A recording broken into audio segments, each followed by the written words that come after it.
નમસ્કાર વિદ્યાર્થી મિત્રો, તમારું ખૂબ ખૂબ સ્વાગત છે મારી આ ચેનલ સ્ટડી વિથ નેન્સીમાં. જો હજી સુધી તમે મારી આ ચેનલને સબસ્ક્રાઈબ ના કરી હોય તો જલ્દીથી સબસ્ક્રાઈબ કરજો, જેથી તમને મારા બધા જ વિડીયો સૌથી પહેલાં મળી રહે. તો આજે આપણી પ્રકરણ નંબર 2 છે બહુપદીઓ. તેનું સ્વાધ્યાય 2.3નો પ્રશ્ન નંબર 3 જોઈશું. તો જુઓ, પ્રશ્ન નંબર 3 આપેલું છે કે નીચેના દરેકમાં જો x ઓછા 1 કે p ઓફ x નો એક અવયવ હોય તો k ની કિંમત શોધો. કે નીચે આપણને જે દરેક દાખલા આપેલા છે એમાં જે p ઓફ x એટલે કે જે બહુપદી છે તેનો અવયવ શું છે? x ઓછા 1, કે બધાનો જ એક જ અવયવ છે x ઓછા 1. તો એમાં આપણને જે k છે k ની કિંમત શોધવાની છે. તો અહીંયા જુઓ, પહેલો દાખલો આપેલો છે p ઓફ x બરાબર x નો વર્ગ વત્તા x વત્તા k. તો આ શું છે? આ બહુપદી છે p ઓફ x, અને આ બહુપદીનો અવયવ શું છે? x ઓછા 1 છે, અને એમાં આપણે આ k ની કિંમત શોધવાની છે. તો આ x આપણે લખીએ કે x ઓછા 1 શું છે? અવયવ છે, એટલે x ઓછા 1 એ અવયવ હોવાથી x ઓછા 1 અવયવ છે, તે માટે શું થશે? x ઓછા 1 બરાબર 0. માટે હવે x ઓછા 1 બરાબર 0 થાય તો x બરાબર આપણે x ની કિંમત શોધવી હોય તો શું થાય? આ 0 છે, હવે -1 આ બાજુ આવશે, એટલે શું થઈ જશે? +1 થઈ જશે. આપણે x ની કિંમત શોધવી છે. અહીંયા છે બહુપદી છે, તે આપણે x ની કિંમત મૂકવી હોય તો પહેલાં આપણે x ની કિંમત શોધવી પડે. તો x ની કિંમત આપણને આપેલું છે x ઓછા 1 અવયવ છે, તેના ઉપરથી આપણે શૂન્ય શોધવું હોય તો x ઓછા 1 બરાબર 0. હવે આ જુઓ, આ ઓછા 1 છે એ બીજી બાજુ જશે. આપણે x ની કિંમત શોધવી છે, એટલે ઓછા 1 ને -1 ને બીજી બાજુ લઈ જશે, એટલે શું થઈ જશે? તે +1 થઈ જશે, +1. માટે x બરાબર શું આવશે? 1 આવશે. હવે આપણે શું કરવાનું? આ જે બહુપદી છે p ઓફ x બરાબર x નો વર્ગ વત્તા x વત્તા k ને આપણે કેટલા મૂકી દેવાના? 1 મૂકી દેવાના. જ્યાં જ્યાં આપણને x દેખાય ને આપણે કેટલા મૂકશું? 1 મૂકશું. તો આપણે પહેલાં બહુપદી લખી લઈએ કે x નો વર્ગ વત્તા x વત્તા k બરાબર શું થશે? 0 થશે. આ બધાનો સરવાળો કેટલો હોય? 0 હોય. માટે હવે આ બધી જ સંખ્યાનો સરવાળો 0 થાય. માટે હવે આપણને 1 કેટલું આપે? x બરાબર કેટલું આપેલ છે? 1 આપેલું છે, એટલે અહીંયા x ની જગ્યાએ આપણે કેટલા મૂકશું? 1 મૂકશું. હવે 1 નો વર્ગ વત્તા અહીંયા પણ x ની જગ્યાએ કેટલા મૂકશું? 1 મૂકશું. જ્યાં x હોય ત્યાં 1 મૂકી દેવાના, વત્તા k બરાબર 0. હવે 1 નો વર્ગ, તો 1 નો વર્ગ કેટલો થશે? 1 ગુણ્યા 1 1 થાય. હવે વત્તા 1 વત્તા k બરાબર 0. હવે 1 ને 1 કેટલા થશે? 2 2 વત્તા k બરાબર 0. માટે હવે આપણે કેની કિંમત શોધવાની? k ની કિંમત શોધવી છે. માટે આપણા છે આ 2 છે એને બીજી બાજુ લઈ જશું, એટલે અહીંયા +2 હતા, બીજી બાજુ થઈ જશે, એટલે શું થઈ જશે? -2. એટલે આપણે શું લખશું? k બરાબર 0 ઓછા 2. હવે 0 ઓછા 2 કેટલા આવશે? k બરાબર -2. આપણો જવાબ આવ્યો. 0 માંથી 2 જાય એટલે કેટલા વધે? -2. k બરાબર -2. તો આપણા પહેલાને કે આપણને કિંમત કેટલી મળી? -2. હવે એવી જ રીતે આપણે જે બીજો દાખલો છે તે બીજો દાખલો જોઈશું. તો જુઓ, હવે આપણને બીજી બહુપદી આપેલી છે કે p ઓફ x બરાબર 2x નો વર્ગ વત્તા kx વત્તા વર્ગમૂળમાં 2. તો હવે આમાં પણ આપણે આગળના દાખલામાં જેવી રીતે કર્યું એવા જ સ્ટેપ કરી અને આપણે અહીંયા એની કિંમત શોધવાની છે. તો આપણે આગળના દાખલામાં તો એવી રીતે કે આપણો અવયવ શું હતો? x ઓછા 1 અવયવ હોવાથી x બરાબર કેટલા થશે? 1 થશે. અહીંયા -1 હોય તો 1 થઈ જાય, -2 હોય તો 2 થઈ જાય, અથવા તો x વત્તા 2 હોય તો શું થઈ જશે? -2 થઈ જશે. એટલે અહીંયા હોય એનું ઊંધું કરી દેવાનું. તો આપણું x બરાબર કેટલા? 1 મળી જશે. હવે તમે પાછું બધા જ દાખલામાં 0 વત્તા 1 ન કરો તો પણ ચાલે, અને ગણીને બતાવો તો પણ ચાલે કે અહીંયા -1 x ઓછા 1 બરાબર 0. માટે કે x બરાબર 0 ઓછા અહીં ઓછા છે એટલે બીજી બાજુ આવશે, એટલે શું થઈ જશે? વત્તા. એટલે 0 વત્તા 1 એટલે x બરાબર 0 વત્તા 1 એટલે કેટલા આવે? 1. એટલે આપણે x બરાબર 1 લખ્યા. તો હવે આપણને x બરાબર 1 મળ્યા, એટલે હવે આપણે બહુપદીમાં x ની જગ્યાએ 1 મૂકશું. હવે આપણે લખીએ p ઓફ x બરાબર 2x² વત્તા k એ x વત્તા વર્ગમૂળમાં 2. તો આપણી બહુપદી થઈ. હવે જ્યાં જ્યાં આપણને x દેખાય ને આપણે 1 મૂકશું અને p of x બહુપદીનો p of x શું થશે? 0 થશે. હવે 2 અહીંયા જે x છે અહીંયા આપણે 1 મૂકશું, 1² વત્તા k અહીંયા આપણે 1 મૂકશું વત્તા વર્ગમૂળમાં 2. હવે 2 લખશું, આનો 1નો વર્ગ કાઢીએ એટલે 1 આવે. પહેલા વર્ગ કાઢવાનો, પછી આ સંખ્યા સાથે ગુણવાનો. તો 1નો વર્ગ 1 થશે અને આપણે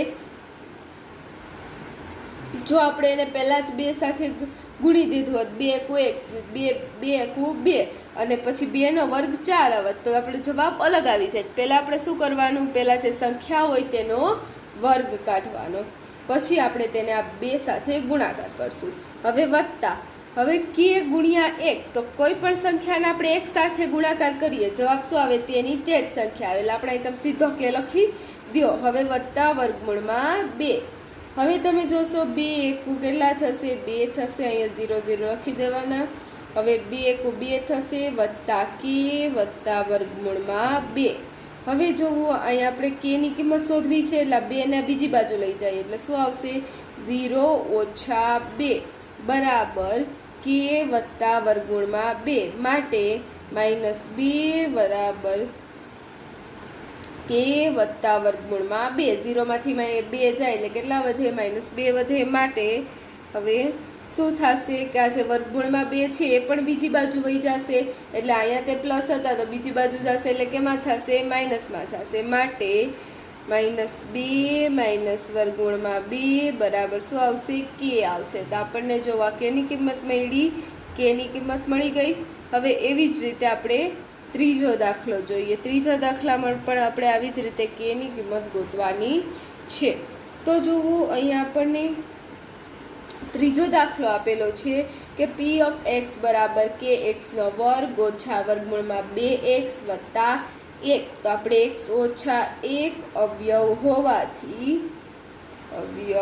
હોવાથી શું થશે કે માટે x ઓછા 1 બરાબર કેટલા થાય? 0 થાય. માટે x બરાબર, હવે જે અહીંયા -1 છે બીજી બાજુ જશે એટલે શું થઈ જશે? +1. એટલે 0 વત્તા 1. માટે x બરાબર આપણને કેટલા મળશે? x બરાબર 0 ને 1 કેટલા થાય? 1. એટલે આપણને x ની કિંમત કેટલી મળી? 1 મળી.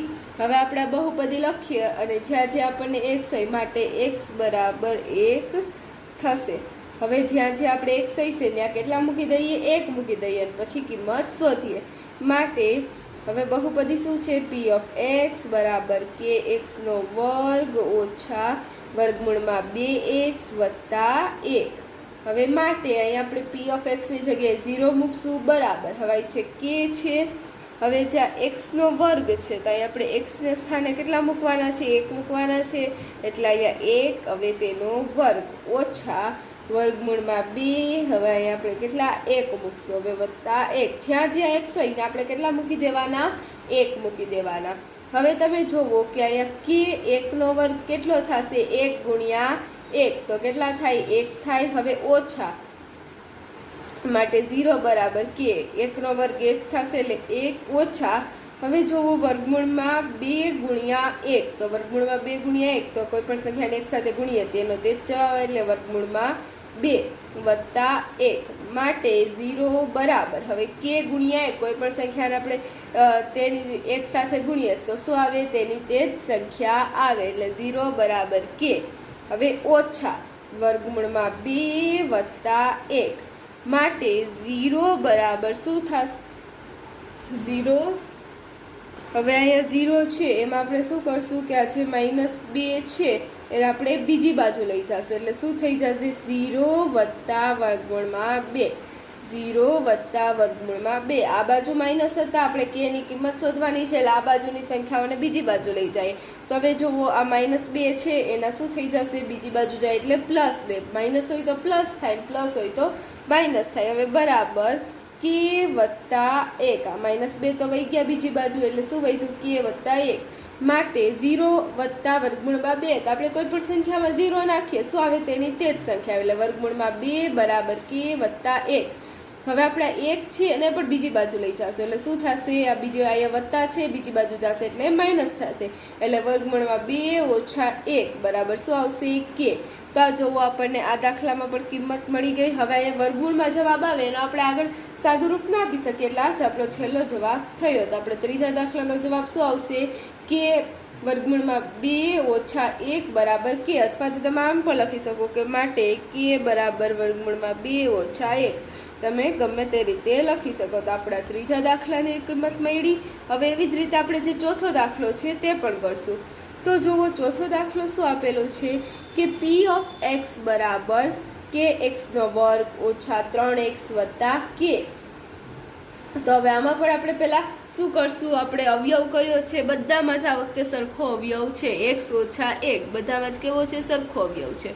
તો x ઓછા 1 અવયવ છે અવયવ હોવાથી શું થશે x ઓછા 1 બરાબર 0 માટે x બરાબર 0 વત્તા 1 અહીંયા ઓછા 1 છે બીજી બાજુ જાય એટલે શું આવે વત્તા 1 એટલે આપણને x બરાબર 0 ને કેટલા મળશે 1 માટે હવે x બરાબર 1 થશે. હવે તમે આગળ જોવો આપણે બહુપદી લખી દઈએ p ઓફ x બરાબર kx નો વર્ગ ઓછા 3x વત્તા k માટે હવે જ્યાં p ઓફ x છે એની જગ્યાએ આપણે 0 મૂકશું બરાબર. હવે આ k ની કિંમત શોધવાની છે કે ના k લખી દઈએ x ની જગ્યાએ કેટલા મૂકવાના 1 મૂકવાના 1 નો વર્ગ ઓછા 3 અહીંયા x ની જગ્યાએ 1 મૂકશું વત્તા k માટે 0 બરાબર k ગુણ્યા હવે અહીં આપણે શું કરશું 1 નો વર્ગ કેટલો થશે 1 થશે ઓછા 3 એકુ 3 વત્તા k માટે 0 બરાબર હવે k એકુ કેટલા થશે k થશે કોઈ પણ સંખ્યાને આપણે એક સાથે ગુણીએ તેની તે જ સંખ્યા આવે ઓછા 3 વત્તા k. તો તમે જોશો કે આ છે ઓછા 3 છે કઈ બાજુ વહી જશે બીજી બાજુ વહી જશે એટલે શું થઈ જશે વત્તા 3 એટલે 0 વત્તા 3 બરાબર હવે ઓછા 3 તો નીકળી ગયા એટલે વધ્યું શું એ k વત્તા k માટે 0 વત્તા 3 તો 0 ને 3 કેટલા થશે 3 બરાબર. હવે આ k વત્તા k કેટલી વાર છે 2 વાર એટલે 2k 3 બરાબર 2k. તો હવે આપણે 2 ને પણ બીજી બાજુ લઈ જશું એટલે હવે આ 2 ને બીજી બાજુ લઈ જઈએ તો આમાં k સાથે ગુણાકારમાં છે બીજી બાજુ જશે એટલે ભાગાકારમાં ગુણાકાર હોય તો ભાગાકાર ભાગાકાર હોય તો ગુણાકાર. તો આપણે અહીં શું થશે 3 સાથે ભાગાકાર આવે એટલે 3 ના છેદમાં 2 બરાબર શું આવશે k. તો આ જોવો આપણને k ની કિંમત મળી ગઈ શું મળી 3 ના છેદમાં 2. તો આ જોવો આપણા ચોથા દાખલાનો પણ જવાબ આવી ગયો. તો આવી જ રીતે બધા દાખલા ગણવાના છે અને અહીં આપણો છે પ્રશ્ન નંબર 3 છે તે પૂર્ણ થાય છે. જો તમને વિડીયો પસંદ આવ્યો હોય તો લાઈક શેર સબસ્ક્રાઈબ કરજો અને જો હજી સુધી તમે મારી આ ચેનલને સબસ્ક્રાઈબ ન કરી હોય તો જલ્દીથી સબસ્ક્રાઈબ કરજો જેથી તમને મારા બધા જ વિડીયો સૌની પહેલાં મળી રહે અને તમારા ફ્રેન્ડ્સને પણ આ વિડીયો શેર કરજો. Thanks for watching.